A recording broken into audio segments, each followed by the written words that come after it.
கொடுத்த அப்புறம் அக்காவும் பேச வராங்க. எப்படி பேச வராங்க? A4 ஷீட் தூக்கிட்டு பேச வந்துட்டாங்க.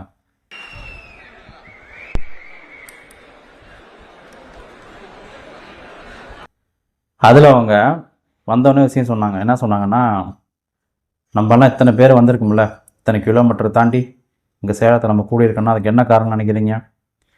பணம், பதவி, நாடகம் அப்படின்னு நினைக்கிறீங்களா? அதெல்லாம் கிடையாது. நான் ஒரு பொண்ணாக என்னோடய அப்பாவுக்கு நியாயம் கேட்டு வந்திருக்கேன், நீதி கேட்டு வந்திருக்கேன். கட்சியை பிடுங்க பார்க்குறாங்க. எங்கள் அப்பா கண்ணில் அவ்வளோ வழியை பார்த்தேன். அதனால் நான் ஒரு வன்னிய தமிழச்சியாக உங்ககிட்ட நியாயம் கேட்டு வரேன்னு சொல்லிட்டு அக்கா மேடையில் சொன்னாங்க. தூரம் டிராவல் பண்ணி பல 100 கிலோமீட்டர் பயணம் செஞ்சு எதுக்காக நாம இங்க கூடி இருக்கிறோம்?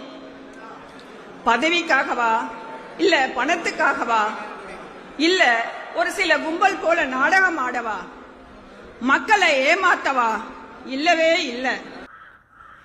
தன் தந்தைக்கு இழைக்கப்பட்டது அநீதியாகவே இருக்கட்டும், ஒரு சாதாரண மகளாக நீங்கள் நியாயம் கேட்டிருக்கலாமே.